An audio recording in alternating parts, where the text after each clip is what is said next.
चढ़ती है दुर्वा। 7 दुर्वा,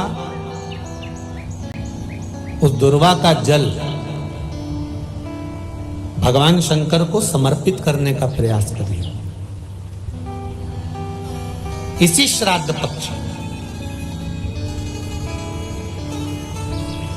दुर्वा का जल जब हम भगवान शंकर को समर्पित करते हैं श्राद्ध पक्ष के अंतर्गत, पर उसका एक नियम है दुर्वा के जल का कि घर में अगर बीमारी ज्यादा है तो जो जल दुर्वा का लेकर जाते हैं वो कलश में जो पानी लेकर जाते हैं तो उस पानी को ले जाने से पहले दुर्वा को उसमें स्पर्श कराया जाता है और फिर शिव जी को चढ़ाकर दुर्वा हटा ली जाती है।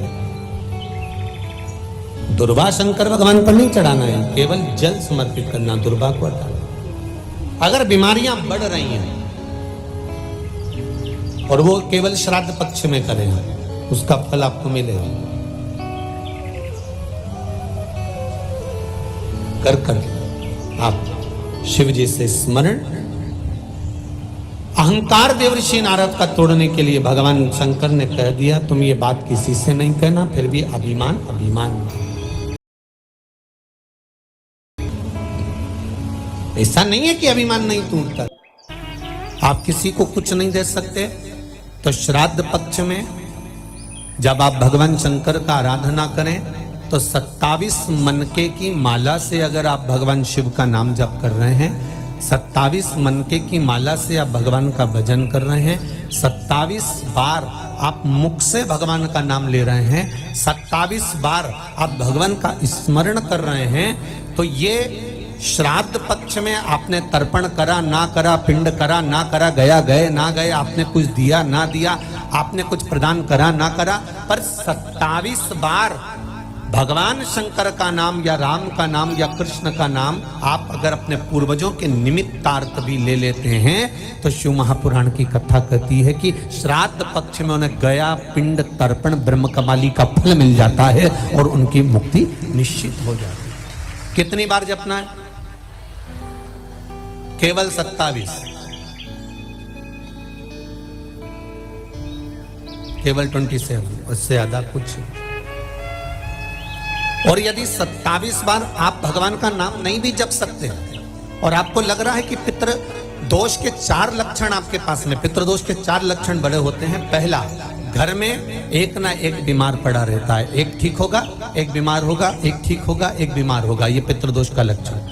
दूसरा, 1 रुपए कमाया 1.25 रुपए खर्च हो रहा है, कहीं ना कहीं पैसा आके रखाता है और 2-3 दिन में पैसा चले जाता है, साथ में रखा हुआ भी धन जा रहा है, पितृदोष का लक्षण है। तीसरा, घर में जितने सदस्य हैं आपस में किसी ना किसी बात के पीछे उनमें क्लेश बना रहता है, मन मुटाव बना रहता है, थोड़ी थोड़ी बात में कुछ ना कुछ क्लेश हो जाता है। 5वां, घर के बच्चे चिड़चिड़ प्रवृत्ति के होते जा रहे हैं, तो ये 4 लक्षण पितृदोष के बताए हैं। इन पितृदोष का निवारण आप गया जी चले जाएं, ब्रह्म कपाली करा लें या तर्पण दे दें या पिंड दे दें, उससे अधिक फल शिव महापुराण की कथा कहती है। आप शंकर भगवान के मंदिर में जब 1 लोटा जल लेकर जाते हैं, शिव जी को 1 लोटा जल जब समर्पित करते हैं तो उस जल को धीरे धीरे 27 बार आप पंचाक्षर मंत्र, षडाक्षर मंत्र या श्री शिवाय नमस्तुभ्यं बोलकर अपने पूर्वजों का स्मरण कर जो 16 दिन उस एक ही कलश, बार बार 27 बार कलश नहीं भरना है, जो लोटा भरकर लेकर गए हो, कलश भरकर लेकर गए हो,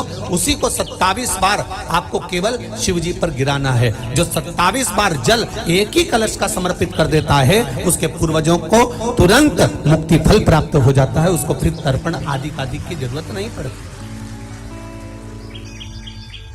जल तो रोज चढ़ाते हो ना आप लोग, रोज जाते हो ना, सारी समस्या का हल 1 लोटा जल। आप अगर शिव जी के मंदिर रोज जा रहे हो, शंकर जी के मंदिर रोज जा रहे हो, प्रतिदिन जल चढ़ाने जा रहे हो, तो थोड़ा सा नियम चेंज करेंगे अपन। 16 दिन अगर हम शंकर भगवान को जल चढ़ा रहे हैं, आप कहेंगे गुरुजी अभी तो हमारे 2-3 दिन निकल गए, कोई बात नहीं, जब जागे तब सवेरा।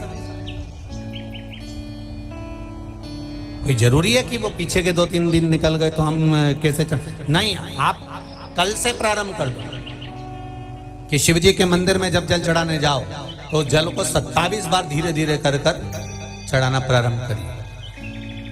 16 श्राद्ध पूरे होंगे, नवरात्रि आएगी, दीपावली आएगी और नवरात्रि से और दिवाली के बीच में आपको खुद ये फल प्राप्त हो जाएगा कि आपने 27 बार जो जल चढ़ाया है उसका फल मिला कि नहीं मिला, आपको मिला कि नहीं मिला, घर में शांति हुई कि नहीं हुई, घर में आनंद आया कि नहीं आया, संपदा बढ़ी कि नहीं बढ़ी, वैभव आया कि नहीं आया। केवल 16 दिन पूर्ण हुए, नवरात्रे और दिवाली के बीच का समय आप अंदाजा लगाकर बैठ जाए। कई लोग कहते हैं गुरुदेव जब हम गया जी से आ जाएं तो क्या ब्राह्मण भोजन कराना जरूरी है? क्यों नहीं, कराओ, क्यों नहीं करा? क्या गाय की रोटी निकालना जरूरी है?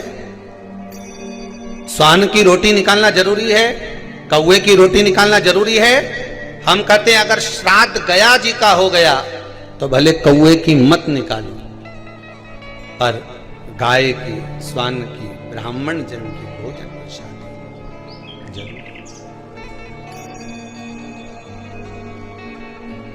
जैसे श्राद्ध पक्ष में ब्राह्मण को जब भोजन कराते हैं तो ब्राह्मण का मुख श्राद्ध पक्ष के भोजन कराते समय अगर पूरब, पश्चिम और उत्तर का होता है तो श्राद्ध के भोजन का फल नहीं मिलता, उसका मुख दक्षिण का होता है। तो हमारे घर के जितने भी पितर उस तिथि में गए होते हैं सबको उसका भाग मिल जाता है और पितृदोष समाप्त हो जाता है। इसलिए ब्राह्मण का मुख श्राद्ध पक्ष में भोजन कराते समय दक्षिण का होना चाहिए।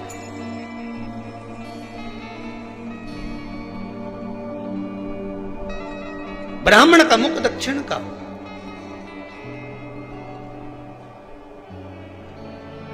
यहां तक शास्त्र कहता है महाराज अगर गौ माता को श्राद्ध पक्ष में अगर भोजन दे रहे हो तो गाय का मुख अगर दक्षिण का है, गाय का, आपका मुख भले उत्तर का हो, गाय का मुख दक्षिण का हो, आपका मुख भले पूरा पश्चिम नहीं का, गाय का मुख अगर दक्षिण में, अगर आपने दक्षिण में गाय को खड़ी कर रखा है और दक्षिण में उसका मुख और आप भोजन दे रहे हो तो शास्त्र कहता है कि किसी पिंड की जरूरत नहीं पड़ती, गाय स्वतः कल्याण कर देती है, गौ माता स्वतः कल्याण, दक्षिण मुखी हो।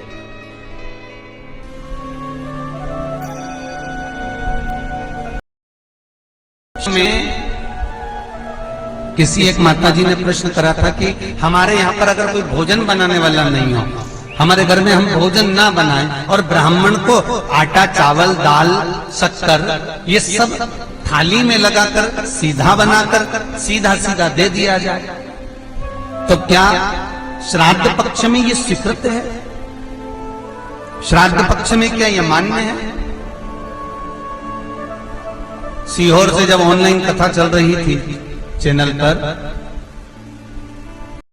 तो उसने वर्णन किया था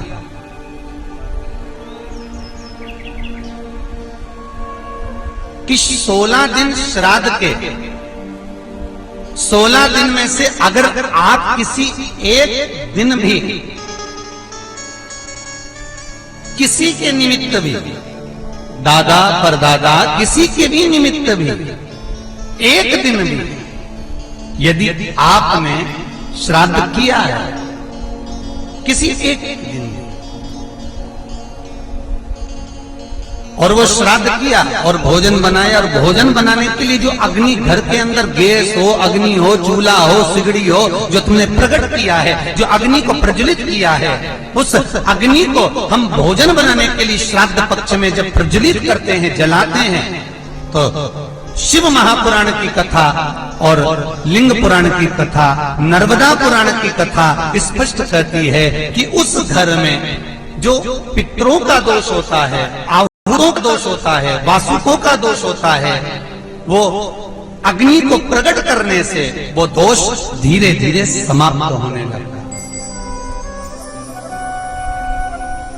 इसलिए सीधा देने की जगह अग्नि को प्रकट करा जा सकता है।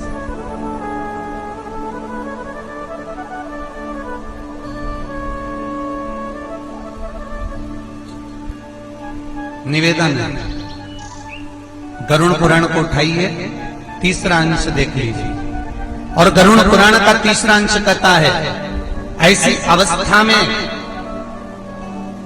अगर कोई रोग है, बीमारी है, तकलीफ है और आप श्राद्ध भी नहीं कर सकते कोई ब्राह्मण आपके यहाँ भोजन करने भी नहीं आ सकता तो प्रयास करिएगा कि गौ माता को रोटी दे दीजिए।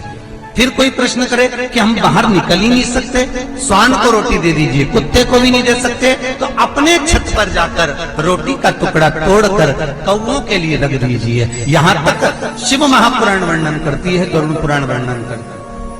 पर श्राद्ध अवश्य करना चाहिए।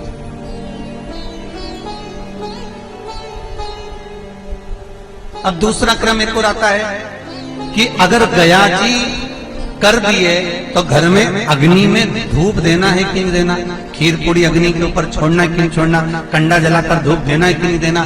तो गरुड़ पुराण कहती है, शिव महापुराण कहती है, गर्ग संहिता कहती है कि जब अगर हमने गया जी का पिंड दे दिया, गया जी का पिंड देने के बाद घर में अगर हम आ गए और आने के बाद कंडे को जलाकर धूप नहीं दी जाती, केवल गाय का निकलेगा, ब्राह्मण का निकलेगा, श्वान का निकलेगा, कौवे का भी नहीं निकलेगा। यदि